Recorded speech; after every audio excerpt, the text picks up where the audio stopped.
Hey everyone, it's Matt Krevin with Talk Shop. Excited to bring another segment of my Industry Insider series. Today, I'm going to be joined in just a moment by David Turner, who's going to tell us what he does and who he does it with. But before, always like to tell people a quick little bit about Talk Shop, and anyone that would like to reach out, I encourage conversations all the time. If you want to learn a little bit more about my group workshops or the one-on-one coaching, the website will be on the screen shortly. Please feel free to reach out at any time.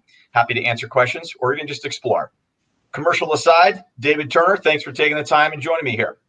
Thank you for having me. I really appreciate you taking the time to talk to me today. Absolutely. So, like I do with many of my guests, I always feel it's best so I don't demote you or promote you. Why don't you tell us your role and the company you're with, which is your own, and then we can dive in from there. Thank you. I am the owner and president of Maverick Sports Consulting. We're a consulting business that helps people maximize their opportunities, whether that's in sports, outside of sports, or just any kind of thing that comes their way. If they need some help and some coaching, we're here for them. We love to lean on our passive football players that we've coached up, like Todd Gurley and Odell Beckham Jr. and Melvin Gordon, Marcus Peters, and with their interview skills and how they went and approached the business side of football and attacked the interview sessions and interactions with coaches and sponsors to really maximize their dollar potential, because the average athlete's lifespan is so short. They really got to maximize every time they talk to somebody, and every time they're handshaking, they need to know what's going on. So that's what we do. That's what we like doing. I'm also the director of player personnel for ANC Combines, where we give players opportunity to perform on the field, and they get a chance to get verified numbers, as well as combine skill drills and positional skill drills that we then tape and send to the NFL and CFL teams. So everything I'm about is really helping fill the sails of your dreams if you're an athlete and you're somebody who needs to be coached up on maximizing your potential. Yeah, and David and I just met prior to this. We were chatting before we hit the record button, and there's obviously, David and I have got some synergy in terms of what we do. The audience that we work with are pretty different, but a lot of similarities. You're working, you name drop some pretty, top caliber NFL level. But David, you've got a background that's deep in the NFL, also with the CFL. So I want to ask you the question, and again, everything that we talk about here is really to help today's college student just break into the professional world, whether it's the business side of sports or working somewhere else for that matter, whatever their choice is. When did you yourself realize that the ability to talk with people face to face, to communicate with them in a clear manner, was going to be important? When I was interning at Congress, actually, I have a political science degree, and I've done 2 congressional internships. But I was working for Earl Blumenauer, who's still a congressman up in Oregon, and Earl and his staff did a fantastic job with the constituency in communicating with them. And every piece of information that went out, Earl or his chief of staff would read and make sure it had the right messaging. So, with their a meticulous attention to that detail, is when I really learned that you had to communicate effectively, not only written but orally. So, when people approached you and they left that conversation, they left knowing who you were, what you stood for, your convictions, and you didn't have to ever do it with a club manner, beating them over the head. You could do it subtly, and those communication skills are things that I've always been able to lean on, and those lessons really taught me a lot moving forward in my career, from those internships to now the hierarchy of football. I mean, the landscape has changed a little bit between the time that you started interning and even when I did as well. And I believe we both have some similarities there, that we both interned with the NFL early on in our careers. We won't name teams, but I think people know about my background. I won't put it out there for you unless you want to. When I say the landscape has changed, what I mean by that is today's college students, put themselves out there, and how they communicate is different. The tools that they have access to are different. What I'm trying to say, without beating around a bush, is technology is present. It's not going away. You got phones and screens and apps everywhere. But I'm not sure what your take is. What do you see from today's college students that may reach out to you? They want to network with you. Maybe they even want to intern at Maverick. How are you seeing their ability to communicate? Maybe it's changed, it's enhanced, maybe it's dissipated. It's not necessarily a negative question, but I want to bring some reality to it. What are you seeing? I see positives and negatives. I'm jealous of all the roads to get directly to the decision maker right now, between Instagram and Twitter, LinkedIn, uh, TikTok. I mean, all these avenues from all these platforms and different ways to promote who they are and brand who they are. I'm jealous because you know what I had to do? I had to bang phone calls. I had to send letters. I had to, beat that door down in the traditional RAM manner out, getting through the gatekeepers. So I'm jealous of it. With a negative I'm seeing is the lack of attention to grammar, the lack of attention to set up details. There are times when people will say, "Hey, let's get on a call," and I'll call to leave a message, and their voicemail is not set up, or they'll send me a email that's completely a personal email, but they don't set up a business email. These are the steps of preparation to be successful that I don't think are being taught to our young people, that they need to really understand the appropriateness of business, showing up in the right clothing, setting time aside. Don't just call me after you're done with a workout and you're out of breath and you can't talk. Take the time to settle yourself, catch your breath, get in a safe, quiet space, then call me and maximize that time. Show me I'm important to you, because that's what you're asking me to do, is make you important to me. No, I couldn't agree more. I mean, look, typos is a big issue right now. And I shouldn't be, but I'm willing to overlook one. But if there's a series of them, that's obviously something that I will look at and recommend. And I can't help, because it's what I do is I coach people. When I say coach people, in the business platform of it. Let me just kind of add something to that question. And those are all great tips that people can seriously put into and implement rather right away. Don't have crazy dog dude at Gmail. Get the professionalism in place right now. And dress as neat as you possibly can. We're not looking for labels of clothing, but do the best you can depending on the part.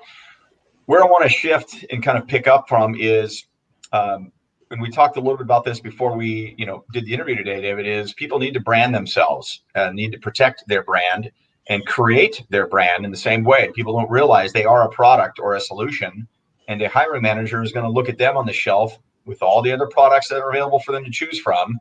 How have you seen someone being able to brand themselves in a good way, and not to be negative, but in a way that maybe you could help them improve? What do you see today's college students lacking in areas that they can improve on, and how they brand themselves, not just digitally, but in person as well? I think the lack of attention to detail. The young people I come in contact with think that it's an instantaneous success. And there's details that need to be played into everything. So for me, when you ask that question, I sit and I think about, the lack of detail that someone will put into their resume to distinguish it on paper, or their lack of daily function. I mean, is it hard to post something daily positive on your social media? No. You just have to focus on it. You have to change your vision into that. I'm going to do this every day. I'm going to be diligent. I'm going to chop wood every day and find something positive in my world to give appreciation for. I'm going to get out of my way and I'm going to go help somebody else. I mean, those little things to help brand yourself on campus will go a long way. So again, I talk a lot to athletes, right? So what I used to tell them is, like, if every time you post, it's you guys out at Pizza Hut having pizza or drinking beers and hanging out, barbecue in the backyard, but I never see you reading books to kids. I never see you at church. I never see you branding yourself doing social work at the food banks or something. What is it if you take an hour out of your week and go serve some meals at a homeless shelter? That's nothing. You get a lot more than you give that day, and you don't realize it because you've never done it. But go do that. Show me that you are willing to do that, because as the decision maker, the guy who's interviewing you want the job from, I'll see that. I'll notice that. And I was at a college, I won't go into it, but I was at a college and I was giving the similar speech to like what I just said. And an administrator stood up and goes, "Oh my gosh, I had a coach who wanted to coach here. And all her program, all her social media was her drinking, her partying, her hanging out. She was a great record. She had great coach, great interview. But when I saw that public perception is not what I wanted for my program." So therefore, I didn't hire her. Now, the whole room of athletes, male and female athletes that were in the room at that time, heard him say that, and the light bulbs went off in their heads. Like, oh my gosh, I never knew. I was always just thinking about being cool. I was always just thinking about getting likes. Use it to your benefit to market yourself, as you're saying, Matt, in a way in which the decision makers, when they do research your social media, see an image they want to employ. No two ways about that. I don't have a percentage, but a high percentage of any hiring manager that's worth a grain of salt is going to look at an applicant's social media platform, not just LinkedIn, but their Instagram, Snapchat, whatever they have a view into, they will look. And if they see something there that puts up red flag, sorry, next. And it's so competitive now more than ever in terms of the job, landscape. Jobs are pretty tough to get right now. That's an easy one to alleviate. So great point right there. And there's companies that are out there now. PR in the sports realm is a lot of times turned into crisis management because people will put things up that they just aren't thinking about. I always guide people. Sorry, a little bit of a soapbox here, but No, if you're going to post something, go ahead and type it out, if you will, with your thumbs, step away for 5 minutes, come back, reread it, and say, is this really the right thing to put out there? Just take a quick pause. Anyway, I don't want to get a little preachy there, but did you have something to add to that? Yeah, I was just going to say, excuse me real quick, but I was going to add, do an autopsy of your own social media. Mm-hmm. That's one thing that we do with our athletes that hire us at Mavericks. We'll go through their social media and we'll do an autopsy of it, and we'll just go backwards and say, hey, take this picture out, take this comment out, do this, do that, because it's not coming off right in the business sense. I understand you're young people. You're 18 to 22. You've had social media your whole life. I'm 45 years old. I didn't have social media. Trust me. If I did, I couldn't tell you what was going to be on there. So I'm not coming on a preach to you guys. I just wanted you guys to know that I want you to do the obvious, which is go back and do an autopsy and look at what you're putting out there for people to see of you. You have the control to do that. I do. Yep. I'm just going to sit there and nod and say, yes, it's a huge element that is what I say, just like things that drive me a little personally nutty is when something could be alleviated in a very, very simple way. And that, I know that's the world that they live in. When I say they, it's today's students. Let me shift gears just a bit because in my personal opinion, branding yourself is in two forms. It's the digital form, which a lot of people think that's the easier way to do it. Look, we've got LinkedIn, which is a professional platform. You can put whatever you want on there. It doesn't have to be much. I always encourage people just to start, and it'll build and develop over time. But it's the way that you brand yourself when you have the chance to meet with someone, even if you're just networking with them, informational interview, or a traditional, real, full-blown interview. How you brand yourself face to face is really, in my opinion, and what I teach a lot, how you will separate and differentiate yourself. That being said, is there anything in your past, maybe it's within the last month or the last year, where someone's come in, whether they've asked to network with you or it's been over Zoom, or if it's been an interview for an internship or someone that you've brought on to your company full time, and how they presented themselves to you made you to sit back and say, okay, this is good. Anything you can share and what that person did to make you feel that way? In the recent months, the way I've incorporated my hiring and my sponsorships, all that stuff has been, since it is Zoom and you can't handshake and look somebody in the eye really and get a feel for their presence, it's language. Mm-hmm. What language are they choosing to use as they represent themselves and describe themselves? What terms, adjectives, adverbs are they using to sell themselves when we're on the phone and talking about things? Yesterday, I was getting a tutorial on technology because I'm really not good at technology. And the young man was so impressive that was doing it for me. I just said, hey, why don't I just hire you to do this so I don't have to learn it? And it took him back, but I was like, the way he was approaching me and teaching me and doing things, I was just like, I could definitely hire this guy and trust him. But it was how his language, his ability to communicate, which was in a concise, direct manner. He was listening to my questions and answering my direct question. He wasn't rambling off at the mouth on stuff I didn't need to know or I wasn't asking him. He really listened with intent to answer my question.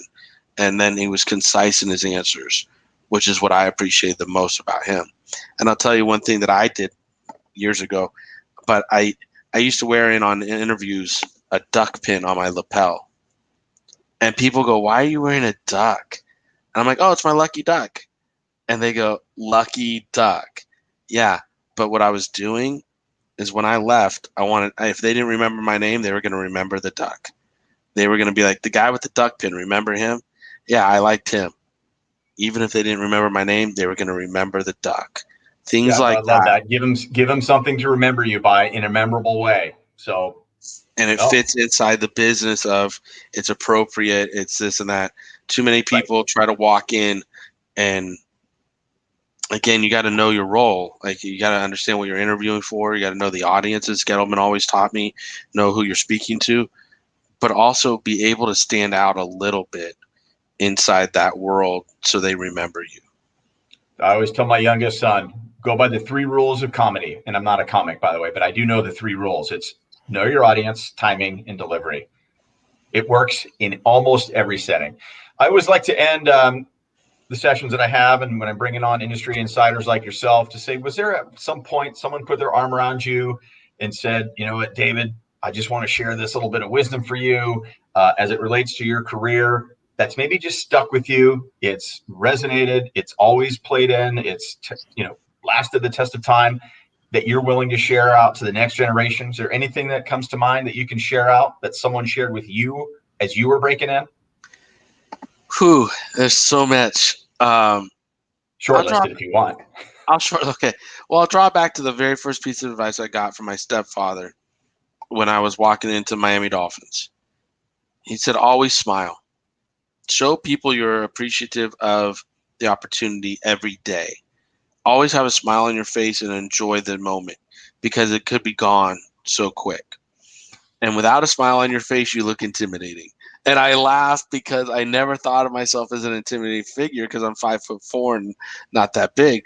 But he said, "Always smile." So now I've talked to friends later in my career, and they're like, "Man, you always smile. You always love this. You love doing what you do." And it's something that people remember me for, is that my smile is always present on my face. I mean, that little piece of advice walking into the Miami Dolphins when he told me that, and I never forgot it. Like, I'd always go on my face, like, am I smiling? Or in my brain, am I smiling? Am I having fun today? And then correct my attitude, move forward with a positive attitude to do it.